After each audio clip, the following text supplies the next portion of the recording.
வணக்கம் நண்பர்களே, முக்கிய செய்திகளை இந்த பதிவில் பார்க்க போகிறோம். ஏஐ இம்பாக்ட் சம்மிட்டை பற்றி தான் எல்லாரும் பரபரப்பாக பேசிக்கிட்டு இருக்கோம். கொஞ்சம் நேரத்துக்கு முன்னாடி உதயநிதி ஸ்டாலின் அவர்கள் என்ன தெரியுமா சொல்லியிருக்காரு? ஏஐ மாநாட்டை கூட ஒழுங்காக நடத்த முடியாத கோமாளி கூட்டத்துடன் தான் நாம் மோதும் சூழல் உள்ளது அப்படின்னு சொல்லிட்டு உதயநிதி ஸ்டாலின் அவர்கள் பேசியிருக்காரு. சீனா கிட்ட இருந்து ஒரு ரோபோட்டை வாங்கி இந்தியாவில் நாங்கள் தயாரித்தோம் அப்படின்னு சொல்லிட்டு ஒரு யூனிவர்சிட்டி அந்த ரோபோவை காட்சிப்படுத்தியிருந்தாங்க.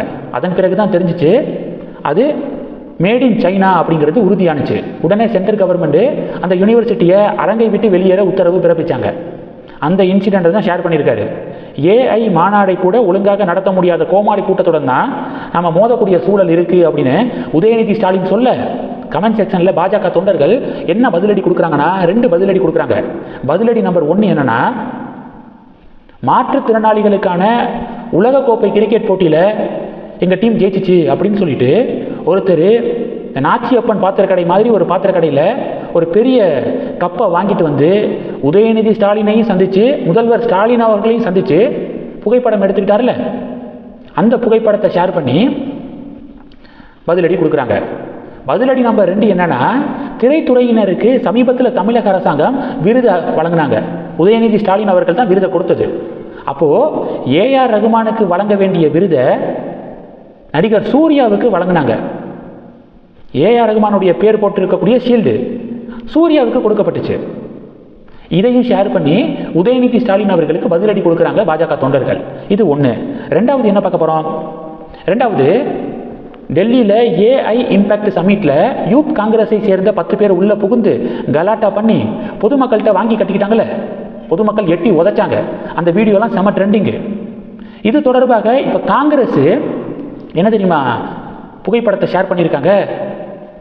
சென்ட்ரல் கவர்மெண்ட்டு கேட்க தயாராக இல்லைனா, மக்களுடைய குறைகளை, இளைஞர்களுடைய குற்றச்சாட்டுகளை காது கொடுத்து கேட்கலைன்னா இளைஞர்கள் இது மாதிரி தான் எழுச்சியில் இறங்குவார்கள் அப்படின்னு சொல்லிட்டு காங்கிரஸ் பதிவு போட்டிருக்காங்க. பண்ணினது தப்பு அப்படின்னு இந்நேரம் காங்கிரஸ் என்ன பண்ணியிருக்கணும்? யூத் காங்கிரஸை சேர்ந்து அந்த 10 பேர் மேலே நடவடிக்கை எடுத்து கட்சியிலிருந்தே நீக்கியிருக்கணும். ஏன்னா நடந்தது கட்சி நிகழ்ச்சி, கட்சி பொதுக்கூட்டத்தில் இது மாதிரி பிரச்சனை பண்ணலை யூத் காங்கிரஸ். உலகளவில் நடக்கக்கூடிய மிக முக்கியமான ஒரு சமிட்டில் பல உலக நாட்டு பிரதிநிதிகள் கலந்து கொண்ட ஒரு நிகழ்வில் இப்படி அசிங்கப்படுத்தியிருக்காங்க யூத் காங்கிரஸ், நாட்டை அசிங்கப்படுத்தியிருக்காங்க. அப்போ என்ன பண்ணியிருக்கணும்? இந்நேரம் ஒரு கண்டனம் தெரிவிச்சிருக்கணும். கண்டன அறிக்கை அந்த நிர்வாகிகள் மீது ஆக்ஷன் எடுத்திருக்கணும். ஆனால் அதை விட்டுட்டு அந்த நிர்வாகிகள் பண்ணது சரி அப்படிங்கிற துணியில் அறிக்கையை வெளியிட்டிருக்காங்க காங்கிரஸ். இதனால தான் தொடர்ந்து பல தேர்தல்களாக பொதுமக்கள் உங்களை எதிர்கட்சி வரிசையிலே உட்கார வச்சிருக்காங்க அப்படின்னு சொல்லிட்டு பாஜக பதிலடி கொடுக்குறாங்க. இது 2. 3வது என்ன பார்க்க போகிறோம்?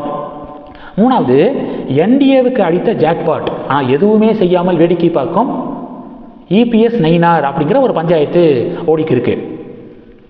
அமலாக்கத்துறை தமிழக டிஜிபிக்கு கேஎன் நேருவுக்கு எதிராக ஊழல் புகார்களை சுட்டிக்காட்டி பல கடிதங்கள் எழுதியிருக்காங்க.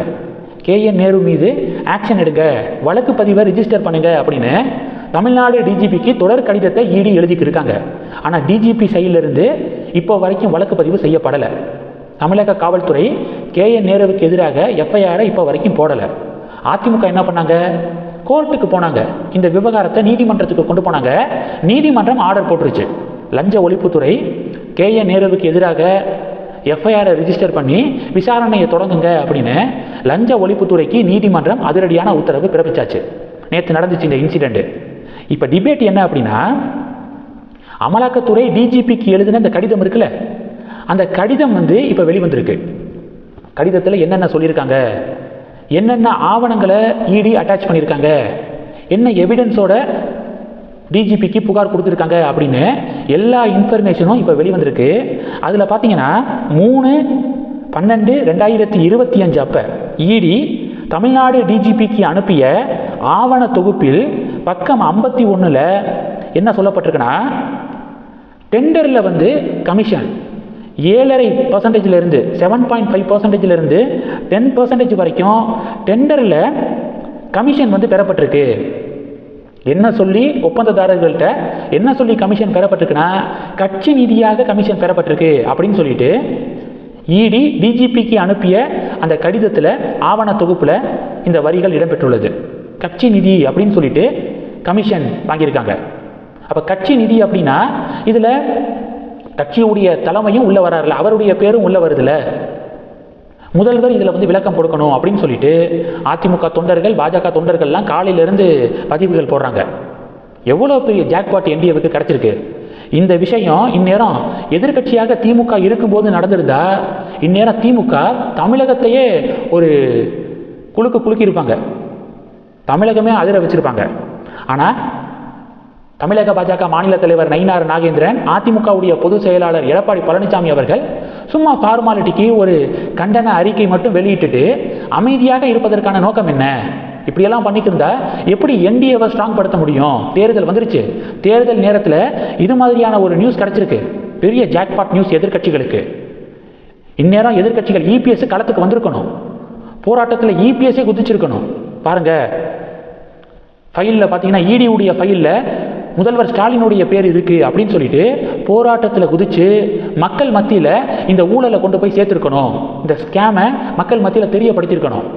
எதையுமே பண்ணாமல் சும்மா ஃபார்மாலிட்டிக்கு ஒரு அறிக்கையை மட்டும் வெளியிட்டு இருக்காங்க. டிஎன்பிஜேபியுடைய ஸ்டேட் பிரசிடென்ட் நயினாரும் ஏடிஎம்கேவுடைய ஜெனரல் செக்ரட்டரி எடப்பாடி பழனிசாமி அவர்களும் அப்படிங்கிற ஆதங்கத்தை பாஜக தொண்டர்களே வெளிப்படுத்துகிறாங்க, அதிமுக தொண்டர்களும் வெளிப்படுத்துகிறாங்க. திமுக தொடர்ச்சியாக அவங்க ஆட்சிக்கு வந்தது கிடையாது. 5 வருடம் ஆட்சியில் இருந்தாங்கன்னா அடுத்து அதிமுக தான் வருவாங்க. டிஎம்கே தொடர்ந்து தேர்தல்களை ஜெயிச்சது இல்லை. ஒருவேளை 2026 தேர்தலை திமுக ஜெயிக்கிறாங்க அப்படின்னா முழுக்க எதிர்கட்சிகளுடைய தோல்வி தான் காரணம். எதிர்கட்சிகள் ஒரு பெரிய ஒரு நரேட்டிவை டிஎம்கேக்கு எதிராக செட் செய்யாதது தான் காரணம்.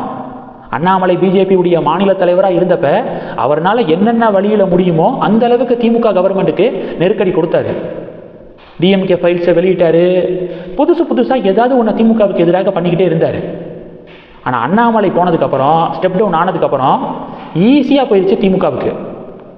எவ்வளோ பெரிய ஊழல் புகார்கள் குற்றச்சாட்டுகள் வந்தாலும் அதிமுக ஜெனரல் செக்ரட்டரியும் டிஎன்பிஜேபியுடைய ஸ்டேட் பிரசிடென்ட்டும் பெரிய அளவுலலாம் போராட்டம்லாம் நடத்த மாட்டாங்க.